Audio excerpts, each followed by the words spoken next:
Good morning, everyone. Today we read chapter 11 Air and Water. Air. We all are familiar with air. हम सभी हवा से परिचित हैं.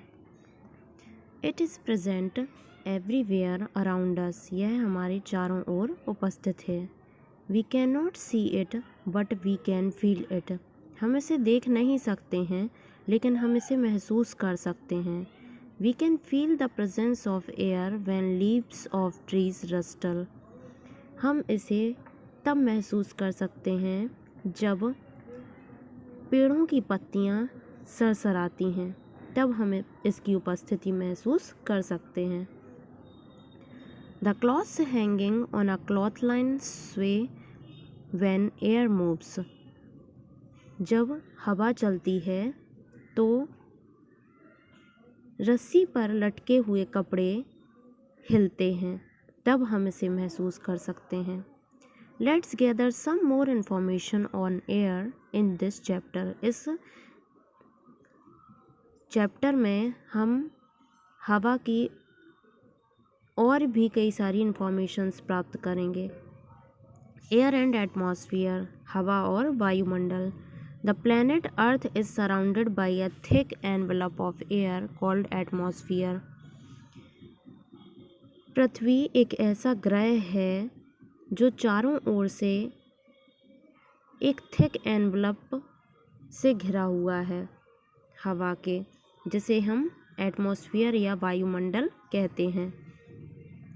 It is a mixture of gases like oxygen, nitrogen, carbon dioxide, hydrogen and many others. यह वायुमंडल कई गैसों का मिक्सचर होता है, जिसमें कई प्रकार की गैसें होती हैं, जैसे oxygen, nitrogen, carbon dioxide, hydrogen और भी कई. We would not be able to live on the earth without atmosphere. हम वायुमंडल के बिना इस पृथ्वी पर जीवित नहीं रह सकते. It protects us from the harmful ultraviolet radiations of the sun by absorbing them. यह वायुमंडल सूरज से आने वाली हानिकारक पराबैंगनी विकिरणों को एब्जॉर्ब करके, अवशोषित करके हमारी रक्षा करता है. It traps some of the heat of the sun while reflecting most of it. यह सूरज की ऊष्मा को बहुत हद तक ट्रैप कर लेता है, सोख लेता है और रिफ्लेक्ट कर देता है. That is why the days do not become too hot and nights do not become too cold. यही कारण है कि ना तो दिन बहुत ज़्यादा गर्म हो पाते हैं और ना रातें बहुत ज़्यादा ठंडी हो पाती हैं.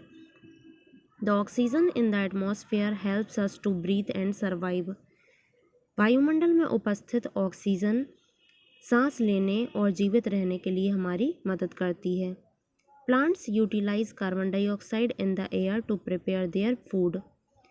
Plants कार्बन डाइऑक्साइड को हवा से यूटिलाइज कर लेते हैं भोजन बनाने में.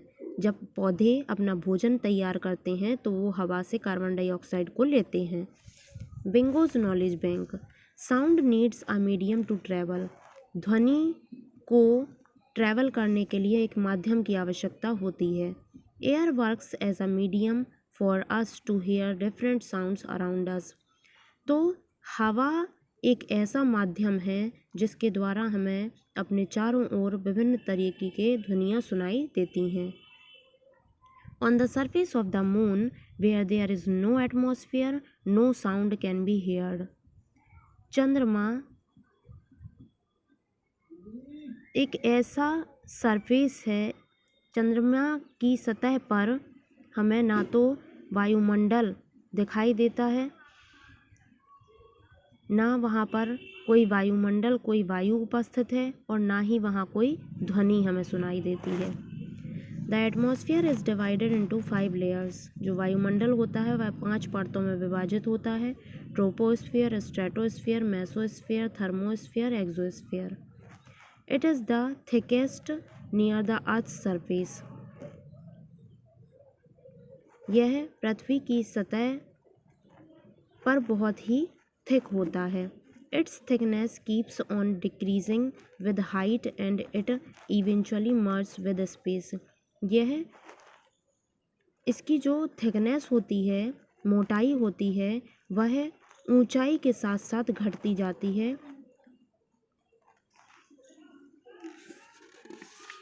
नेक्स्ट देखिए page number 94। Troposphere, stratosphere, mesosphere, thermosphere, exosphere, ये क्या है? लेयर्स ऑफ द एटमॉस्फेयर, वायुमंडल की परतें हैं। ट्रोपोस्फियर जिसे कि हम क्षोभ मंडल कहते हैं, first layer above the earth surface, यह पृथ्वी की सतह की पहली परत होती है जो पृथ्वी की सतह से लगभग पास में होती है। Troposphere forms almost half of the atmosphere, यह वायुमंडल का लगभग आधा हिस्सा बनाती है। All the weather change take place in it, और यहीं से हमें मौसम के जो परिवर्तन होते हैं वो इसी के कारण होते हैं। स्ट्रेटोस्फियर जिसे कि हम समताप मंडल कहते हैं, यह सेकंड लेयर होती है, वायुमंडल की दूसरी परत होती है। Mostly aircrafts fly in this layer as it is quite stable, अधिकतर हवाई जहाज जो होते हैं वो इसी परत में उड़ते हैं। Stratosphere is important as it contains ozone gas which absorb harmful ultraviolet rays of the sun, यह परत बहुत ही महत्वपूर्ण होती है क्योंकि यह सूरज से आने वाली हानिकारक परावैंगनिक किरणों को एब्जॉर्ब कर लेती है और इसी परत में ओजोन गैस भी प्रेजेंट होती है। मेसोस्फियर जो कि थर्ड लेयर होती है, यह वायुमंडल की तीसरी परत है। This layer prevents small rocks called meteoroids coming from space from reaching the earth surface by burning them, जलते हुए मेटेरॉइड्स मतलब उल्का पिंड जो कि अंतरिक्ष से आते हैं, पृथ्वी की सतह पर पहुंचते हैं, तो इनको रोकने का काम, इनसे बचने का काम कौन करती है? तीसरी परत जिसे कि हम मेसोस्फियर कहते हैं। These rocks can cause destruction on earth if they fall on it, यदि ये रॉक्स, ये पत्थर पृथ्वी पर गिरे तो यह विनाश का कारण बन सकते हैं। थर्मोस्फियर जिसे कि हम बाह्य वायुमंडल कहते हैं, यह पृथ्वी की चौथी परत होती है, फोर्थ लेयर होती है। Space shuttles orbit in thermosphere, जो अंतरिक्ष यान होते हैं वो इस परत के चक्कर लगाते हैं। एक्सोस्फियर जैसे कि वायुमंडल बोलते हैं, यह पृथ्वी वायुमंडल की पांचवी परत होती है।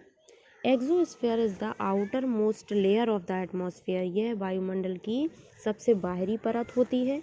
It helps in long distance communication through radio, mobiles ETC, यह रेडियो और मोबाइल के द्वारा जो लंबे दूरी के संचार होते हैं यह उसमें मदद करती है, यह संचार माध्यम में मदद करती है। कंपोनेंट्स ऑफ एयर, हवा के घटक। We already know that air surrounding us is a mixture of gases, हम पहले से ही जानते हैं कि जो हवा होती है यह कई सारे गैसों का मिक्सचर होती है। Let's find out more about it's component gases, हम नीचे इसके बारे में विस्तार से पढ़ेंगे, गैसों के घटकों के बारे में।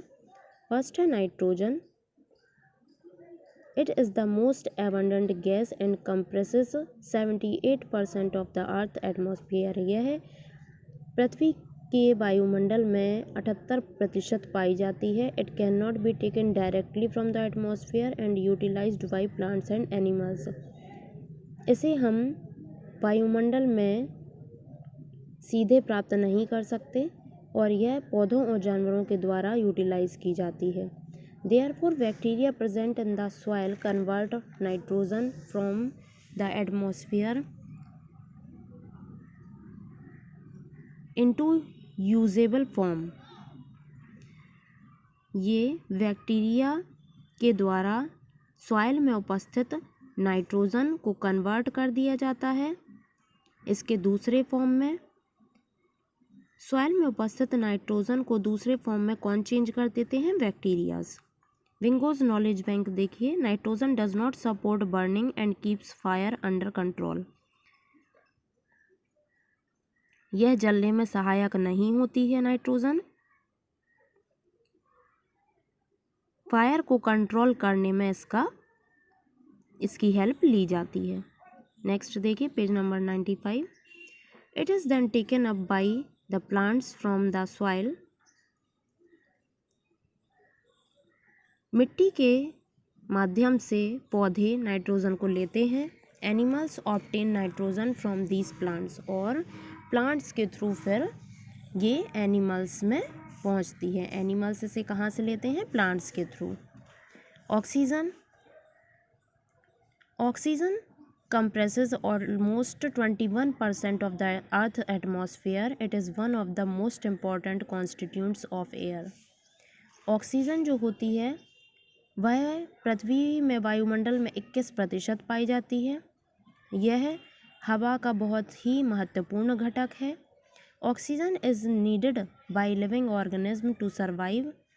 ऑक्सीजन जो होती है वह सजीवों के लिए बहुत ही महत्वपूर्ण है जीवित रहने के लिए। It is also necessary for burning, यह जलने में भी सहायक है।